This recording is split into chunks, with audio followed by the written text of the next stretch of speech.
No améis al mundo por Watchman Nee. El Señor nos está advirtiendo del peligro de que los afanes de esta vida nos abrumen, esto es, afligiéndonos por cosas tan comunes como la comida y el vestido que pertenecen a nuestra existencia actual en la tierra. Fue por una cosa tan sencilla como estas que Adán y Eva cayeron, y será por causa de tales cosas sencillas que algunos creyentes olviden el llamado celestial de Dios. Pues todo se reduce al lugar donde está puesto el corazón. Se nos exhorta a que no permitamos que nuestros corazones estén cargados con estas cosas. Es decir, no debemos llevar una carga acerca de estas cosas que llegue a aplastarnos. Debemos ser en un sentido verdadero separados en espíritu de nuestros bienes, ya sea en nuestra casa o en el campo, ver Levítico 17:31. Lo importante es que comprendamos quiénes somos. Somos la Iglesia, la luz del mundo que brilla en las tinieblas. Como tales vivamos nuestras vidas aquí abajo. Hubo una época cuando la Iglesia rechazó las formas mundanas. Ahora no solo las utiliza, sino que abusa de ellas. Por supuesto debemos utilizar al mundo pues lo necesitamos, pero no debemos quererlo, no debemos desearlo. De modo que Jesús continúa diciendo, velad, pues, en todo tiempo orando que seáis tenidos por dignos de escapar de todas estas cosas que vendrán, y de estar en pie, literalmente, ser puestos delante del Hijo del Hombre. Lucas 21:36. ¿Nos exhortaría Dios a velar y a orar si no hubiese una fuerza espiritual de la que tenemos que guardarnos? No nos atrevemos a tomar nuestro destino como una cosa de rutina, sino que debemos estar constantemente alertas para que permanezcamos desenredados en espíritu. De los elementos de este mundo. Hay cosas del mundo que son esenciales para nuestra misma existencia. Ocuparnos de ellas es legítimo, pero estar apesadumbrados por ellas es ilegítimo y puede hacer que perdamos el derecho a lo mejor que Dios tiene para nosotros. El libro del Apocalipsis sugiere que Satanás levantará su reino del anticristo en el mundo político, cap 13, en el mundo religioso, cap 17, y en el mundo comercial, cap 18. Sobre esta triple base de política, religión y comercio. Su reino tendrá su última expresión violenta.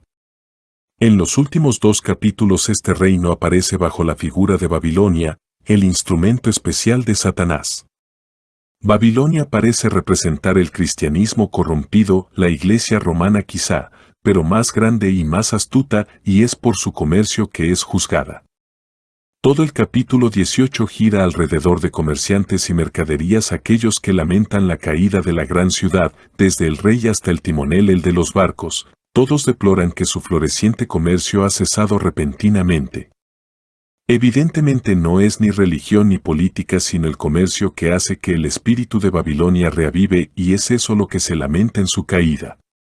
No nos atrevemos a afirmar enfáticamente que el comercio puro es malo, pero esto sí decimos sobre la base de la misma palabra de Dios, que sus comienzos están ligados con Satanás, Ezequiel 28, y su fin con Babilonia, Apocalipsis 18.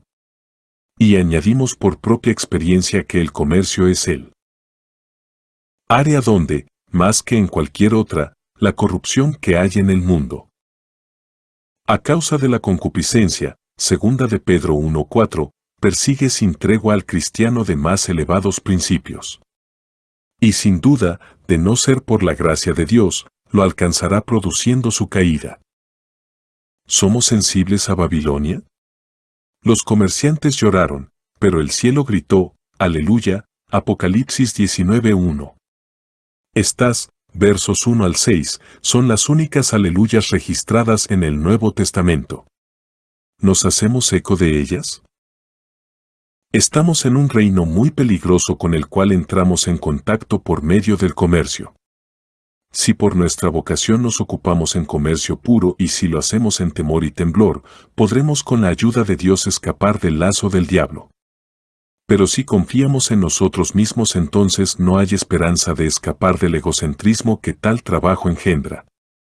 De modo que el problema que nos enfrenta hoy día no es cómo dejar de comprar y vender, de comer y beber, de casamos y de dar en casamiento. El problema ahora es evitar el poder que está detrás de estas cosas, pues no debemos permitir que este poder triunfe sobre nosotros. ¿Cuál, pues, es el secreto para mantener nuestras cosas materiales dentro de la voluntad de Dios? Por supuesto que es mantenerlas para Dios, esto es, saber que no estamos amasando valores inútiles o grandes depósitos bancarios sino haciendo tesoros para su cuenta. Tú y yo debemos estar perfectamente dispuestos a deshacernos de cualquier cosa en cualquier momento. No importa si dejamos 2,000 pesos o simplemente 2. Lo que importa es si podemos dejarlo en cualquier momento sin sentir pena alguna. No estoy sugiriendo por esto que debemos procurar deshacernos de todo. Lo esencial es que como hijos de Dios tú y yo no acumulemos cosas para nosotros mismos. Si guardo algo es porque Dios ha hablado a mi corazón, si me separo de algo es por la misma razón. Me coloco a mí mismo en la voluntad de Dios y no tengo temor de dar si Dios me lo pide. No guardo cosa alguna por amor a ella, sino que puedo separarme de ella sin dolor cuando oigo el llamado de dejarlo atrás. Eso es lo que significa ser libres y separados para Dios. No améis al mundo por Watchman Nee. Capítulo 5. Refrescándonos mutuamente. En el Evangelio de Juan se registra un hecho que solo Él ha preservado para nosotros.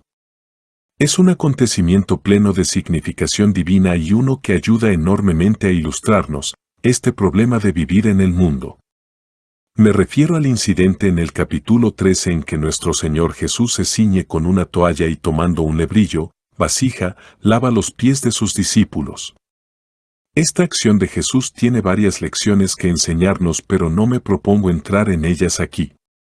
En cambio, quisiera que miráramos en particular al mandamiento que dio seguidamente. Vosotros también debéis lavaros los pies los unos a los otros. Porque ejemplo os he dado, para que como yo os he hecho, vosotros también hagáis. Si sabéis estas cosas, bienaventurados seréis si las hiciereis. Versículos 14 al 17. ¿Qué es este mutuo lavamiento de pies? ¿Qué significa esto de lavar los pies de mi hermano y de que mis pies sean lavados por él? El aspecto de esta verdad que se enfatiza especialmente aquí es el hecho de refrescar. Como veremos inmediatamente, es algo muy precioso para el Señor que nosotros sus hijos aprendamos a ministrar frescura a nuestros hermanos y que ellos a su vez sean un medio para el refrigerio de nuestros espíritus. Permítaseme aclarar que este pasaje no se relaciona con pecados. Si ando descalzo o con sandalias o aún con zapatos, inevitablemente se juntará polvo sobre mis pies. No lo puedo evitar. Pero si me caigo y luego me revuelco en el polvo de modo que cubra mi cuerpo y mis ropas, eso no es inevitable. Tengo que caminar de un lugar a otro, pero es completamente innecesario rodar por la calle para llegar allí. Puedo hacerlo sin chapalear en el barro. De igual modo en la vida cristiana tropezar y luego rodar en el polvo es ciertamente sinónimo de pecado. Exige arrepentimiento y necesita el perdón de Dios. Pues no es necesario que yo camine así con el Señor, escondiéndome detrás de la excusa que es inevitable que caiga de vez en cuando. Todos estamos de acuerdo en que esto no es correcto ni agradable a Dios. Pero lo que significa el polvo en nuestros pies es esto, que al caminar por el mundo, no importa quién seamos o cuánto cuidado tengamos, es inevitable que nuestros pies se ensucien. Por supuesto, si no tocamos el mundo para nada, por cierto, no nos ensuciaremos, pero para lograr esto tendríamos que ser llevados en andas. Si no tocamos la tierra, y quien seriamente espera lograr esto, por cierto no nos mancharemos con lo que hay allí. Aún nuestro Señor Jesús reprendió a Simón el fariseo con estas palabras: no me diste agua para mis pies, Lucas 7:44. Recordemos, pues, que el lavado mutuo de Juan 13 no se relaciona con pecados cometidos para los cuales siempre hay perdón por medio de la sangre y de los cuales Dios ha querido librarnos. No, se refiere más bien a nuestro andar diario por el mundo, durante el cual es inevitable que nos ensuciemos algo. Vosotros limpios estáis, dijo Jesús. La sangre preciosa se encarga de eso. El que está lavado no necesita. Y en cuanto al pecado, esta frase podría terminar allí. Pero al movernos en el reino de Satanás, algo se pegará a nosotros. Como una película se interpone entre nosotros y nuestro Señor. Es ineludible sencillamente porque estamos en contacto con las cosas del mundo todo el tiempo, sus negocios y sus placeres, su corrupta escala de valores y todas sus perspectivas impías. Por eso Jesús concluye con las palabras, sino lavarse los pies. Debemos considerar ahora la aplicación práctica de lo antedicho. Algunos hermanos y hermanas en Cristo tienen que salir a trabajar en oficinas o tiendas por 7 u 8 horas diarias. Eso no está mal. No es pecado trabajar en una tienda o fábrica. Pero cuando vuelves a tu casa, ¿no te encuentras cansado, desanimado y fuera de tono con todo? Te encuentras con un hermano, pero no puedes fácilmente empezar a hablar de cosas divinas con él. Es como si estuvieras cubierto con algo que te está contaminando. Repito, eso no es necesariamente pecado, es solo tu contacto con el mundo que ha depositado una película opaca sobre ti. No puedes dejar de sentirlo, pues parece haber una incapacidad de acercarte al Señor.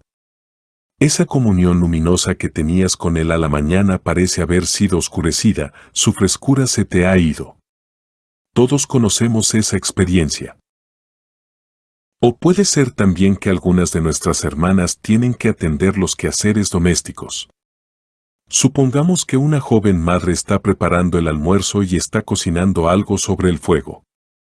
De pronto el bebé llora, suena el timbre de la puerta, la leche se sube todo repentinamente y a la vez. Corre a atender una cosa y le apremia la otra. Luego, cuando todo está arreglado, se sienta y parece que necesitará un poder para elevarla a Dios nuevamente. Está consciente de algo allí, no pecado, sino como si fuera una nube de polvo que cubre todo. Se adhiere como una película, interponiéndose entre ella y su Señor, y se siente sucia, tiznada. No hay ese libre acceso que la lleva a Dios de inmediato. Esto, creo, ilustra para nosotros la necesidad del lavamiento de pies. Muchas veces estamos cansados y abrumados por nuestras ocupaciones seculares. Cuando nos disponemos a orar, encontramos que tenemos que esperar un poco. Parece que nos lleva 10 o 20 minutos para volver a aquel lugar donde podemos realmente tener comunión con Dios. Cero si nos sentamos para leer la palabra, encontramos que requiere un gran esfuerzo para restaurar esa disposición abierta hacia Él para escuchar. Pero, cuán bueno es si en el camino de regreso a nuestro hogar nos encontramos con un hermano con un corazón rebosante, fresco, que acaba de tener comunión con Dios. Sin desear hacer nada, espontáneamente nos da la mano y dice: hermano, alabado sea Dios. Puede que él no lo sepa, pero de alguna manera es como si él ha venido con un plumero y ha limpiado todo. Inmediatamente sentimos que nuestro contacto con Dios ha sido restaurado. Algunas veces entramos en una reunión de oración con un espíritu apesadumbrado por el efecto del trabajo del día. Uno ora y permanecemos igual, otro ora y no hay diferencia. Pero luego otro hermano o hermana ora y de algún modo sentimos inmediatamente el poder elevador. Somos refrescados, nuestros pies han sido lavados. ¿Qué, pues, es lo que significa el lavamiento? Significa restaurar la frescura original. Significa volver las cosas a un estado de tal claridad que es como si hubieran salido nuevamente de la presencia inmediata de Dios, nuevas de su mano. No sé cuántas veces personalmente me he sentido apesadumbrado cuando el problema no era precisamente pecado, sino ese sentir de estar cubierto con el polvo del mundo. Y luego me he encontrado con un hermano o una hermana que quizá no sabía nada de mi condición, pero que con un simple comentario ha alegrado todo. Cuando esto ocurre, sientes que toda la oscuridad se ha ido, la película se ha desvanecido. Alabado sea Dios, has sido refrescado y vuelto a la condición donde puedes gozarte en un contacto directo con Él nuevamente. Esto es el lavamiento de pies, refrescar a mis hermanos en Cristo, traer nuevamente a un hermano a una condición tal como si recién hubiera salido de la misma presencia de Dios. Es este ministerio mutuo que el Señor desea ver entre sus hijos. Si estamos caminando con Dios, no habrá día alguno cuando no podamos, si lo deseamos, refrescar a nuestros hermanos. Este es uno de los más grandes ministerios. Puede que no sea más que un apretón de manos. Puede ser solo una palabra de aliento dicha en forma casual. Puede ser solo la luz celestial sobre nuestros rostros. Pero si el Señor tiene dominio sobre nosotros y no hay ninguna nube entre nosotros y Él, encontraremos que en una forma callada estamos siendo utilizados. Puede que no lo lleguemos a saber y es mejor que así sea, aún más, puede ser mejor nunca jamás saberlo. Pero, sepámoslo o no, estamos constantemente siendo utilizados para refrescar a nuestro hermano. Cuando está apesadumbrado y en oscuridad, cuando tiene una carga sobre su corazón o una película delante de sus ojos, cuando está tiznado o manchado, entonces vendrá a nosotros. Quizá no quede mucho tiempo, puede ser por unos minutos solamente. Busca ese ministerio. Pide a Dios la gracia para ayudar al hermano.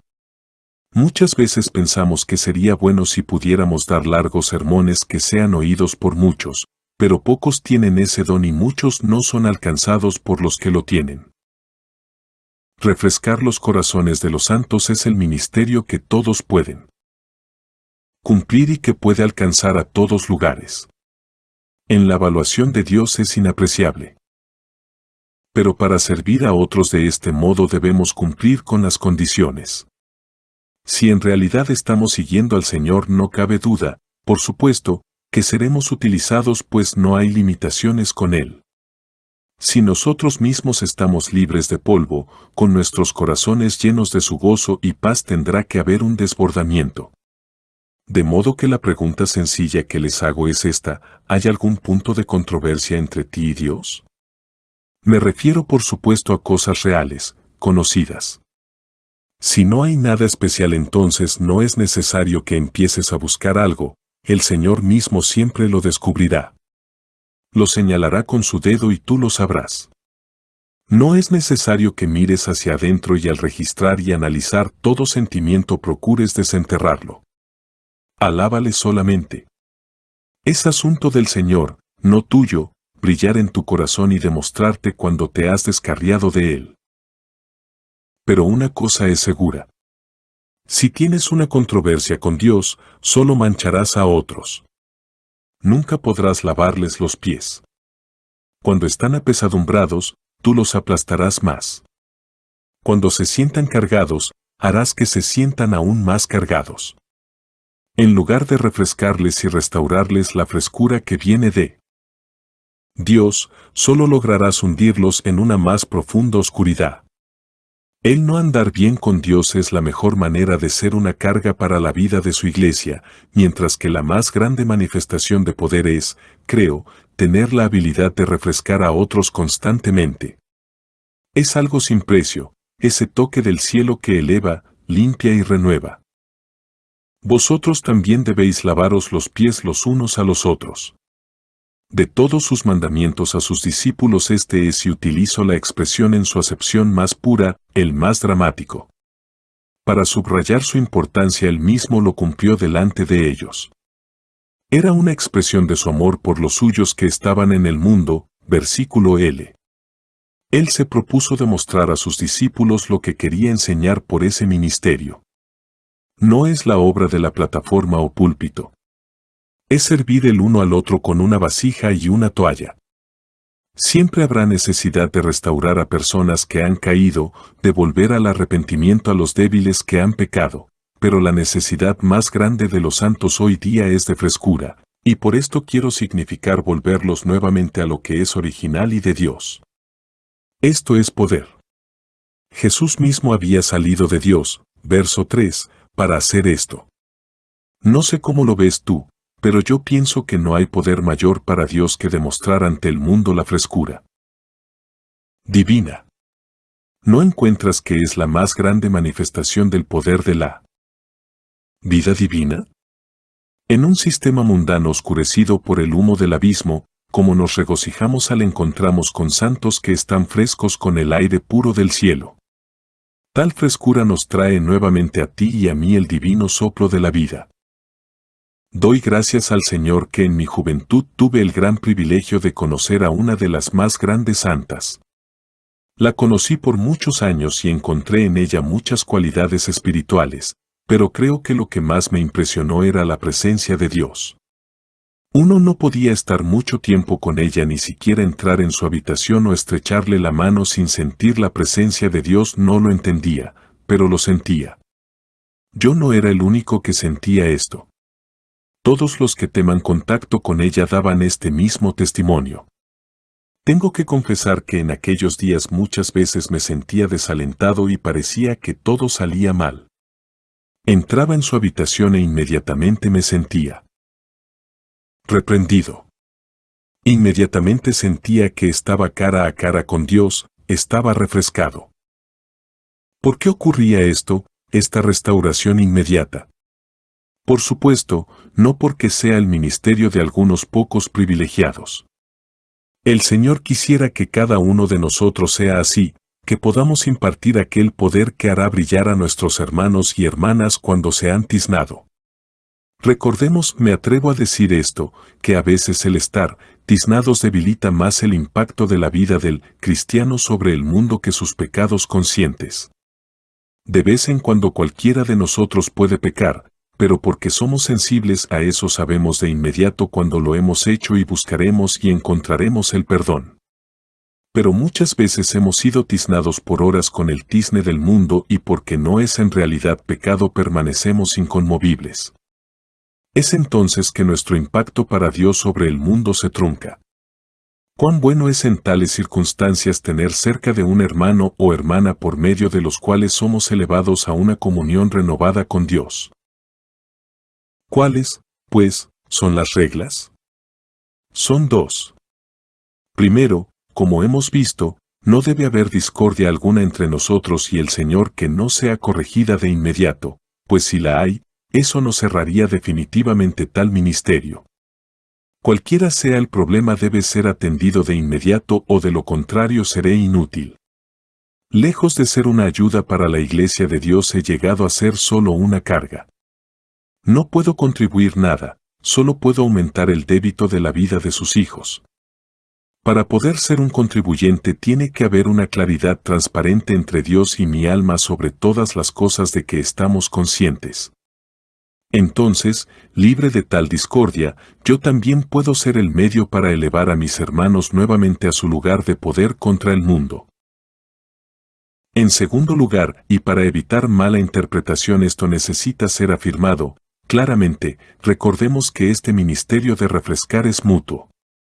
Debéis lavaros los pies los unos a los otros, dijo Jesús. El que refresca debe esperar ser refrescado por otros. Muchas veces el Señor puede utilizarte a ti, pero igualmente muchas veces utilizará a otro para refrescarte. A ti. No existen unos pocos elegidos separados para esta tarea espiritual de refrescar, así como tampoco ninguno de nosotros está exento de caminar por este mundo o de la necesidad de ser refrescado. Al igual que Pedro, ninguno de nosotros tiene el derecho de decir de sí mismo, yo he superado esa etapa. Ahora estoy en tal contacto con Dios que no puedo ser tiznado y puedo orar y predicar sin la ayuda de tal ministerio. No me lavarás los pies jamás. No existe ninguna clase superior de hermanos en la Iglesia que no necesitan ser refrescados. Es algo del cual todo siervo de Dios depende. Si estás empleado en un taller o en una cocina todo el día puedes muy bien necesitar ser refrescado. Pero, algunos de nosotros que hemos estado trabajando todo el día en iglesias también necesitamos ser refrescados. Nuestra necesidad de restauración es a menudo igual, aunque por cierto podemos olvidar este hecho. Si trabajamos en una esfera secular o estamos ocupados en cosas espirituales, el mundo está a nuestro alrededor, encerrándonos. Siempre requeriremos la ayuda de algún hermano o hermana para elevarnos nuevamente a ese contacto fresco con Dios, esa renovación de poder divino. Por tanto, el principio del cuerpo es, sencillamente, refrescando y siendo refrescados. Cuanto más avanzamos con el Señor, tanto más necesitamos a los hermanos. Pues en este ministerio ninguno de nosotros es insignificante y ninguno jamás alcanza el lugar donde no necesita el ministerio de otro. Mi oración por mí mismo es que Dios me utilice de vez en cuando para refrescar el espíritu de otro cuando está fatigado y que de igual modo Él, de tanto en tanto, utilice a otro para refrescar mi espíritu cansado. Si por medio de ese hermano el tizne del mundo me es quitado de modo que habiendo llegado cansado vuelvo renovado, entonces Él me ha ministrado a Cristo. Lo que he procurado describir en términos sencillos equivale a un frente unido contra el mundo. Esto no es poca cosa. Si creemos en esto lo suficiente como para llevarlo a la práctica, posee, estoy convencido, el poder de hacer temblar las más grandes fortalezas de Satanás. Como dijo Jesús, si sabéis estas cosas, bienaventurados seréis si las hiciereis, Juan 13:17. No améis al mundo por Watchman Nee. Capítulo 6. Mis leyes en sus corazones. En capítulos anteriores hemos estado formando un cuadro de este mundo, no como un mero lugar, ni como una raza ni tampoco como algo simplemente material, sino como un sistema espiritual a la cabeza del cual está el enemigo de Dios. El mundo es la obra maestra de Satanás y él utiliza toda su fuerza e ingenio para que prospere. ¿Con qué fin? Por cierto, para capturar la lealtad de los hombres y atraerlos hacia sí. Él tiene un objeto, establecer su propio dominio en los corazones humanos por todo el mundo. Aunque él debe saber que ese dominio puede durar por poco tiempo, esta es, sin lugar a duda, su meta. Y como se aproxima el fin de la era, aumentan sus esfuerzos y por ende se intensifica la angustia del pueblo de Dios. Pues como extranjeros y moradores temporarios su posición, al estar en el mundo, pero no pertenecer al mundo, es incómoda. Por tanto, buscan alivio de la tensión espiritual en el alejamiento físico. ¿Cuán bueno sería escapar de este mundo completamente y estar para siempre con el Señor? Pero es evidente que esa no es su voluntad. Como hemos visto, Él pidió al Padre que no quite a los suyos del mundo, sino que los preservara del maligno. Y Pablo sigue la misma línea. Habiendo exhortado a los creyentes corintios a que no tengan comunión con cierta clase de pecador, inmediatamente toma medidas para que no sea mal interpretado. No deben aislarse. No deben cortar sus conexiones con todos los pecadores del mundo ni tampoco con los que están en la categoría descrita, pues hacer eso involucraría su alejamiento total del mundo. Os he escrito por carta que no os juntéis con los fornicarios, no absolutamente, esto es, en forma total, con los fornicarios de este mundo, o con los avaros, o con los ladrones, o con los idólatras, pues en tal caso os sería necesario salir del mundo. 1 Corintios 5, 9 y 10. Se entiende claramente de las palabras de Pablo que podemos, por tanto, y en verdad debemos, asociarnos con el mundo hasta cierto punto, pues, ¿no es el mundo al que Dios tanto ha amado? Pero surge aquí la pregunta, ¿hasta qué punto? ¿Hasta dónde podemos ir? Todos estaremos de acuerdo en que estamos obligados en algún punto a tocar las cosas del mundo. Pero presumiblemente hay un límite. Si nos mantenemos dentro de ese límite estamos seguros, si nos excedemos corremos el riesgo de implicarnos con Satanás. No creo que podamos exagerar este problema, pues es un problema agudo y los peligros son reales. Si llegara el momento en que estás muy enfermo y con gran dolor y el doctor te recetara heroína o morfina, al instante estarlas alerta al peligro de desarrollar un ansia por la droga. Le obedecerías y harías el tratamiento, pero lo tomarías con temor y con oración, pues sabes que hay un poder en la droga y también sabes que puedes caer bajo ese poder. Esto sería tanto más real si el tratamiento fuese prolongado. Cada vez que tú y yo tenemos contacto con el mundo por medio de las cosas mundanas, y esto ocurre repetidas veces, nos sentiríamos igual que en el caso de necesitar morfina, pues hay demonios detrás de todo lo perteneciente al mundo. Del mismo modo que se me puede recetar opio como tratamiento si estoy gravemente enfermo, tengo que tomar contacto con el mundo, seguir una carrera o empleo, ganar mi sustento. Asamblea en Santo Domingo Este. Escrito por el hermano Watchman Nee en el año 1951. Para más información comuníquese con este número de WhatsApp. 1-829-747-1995.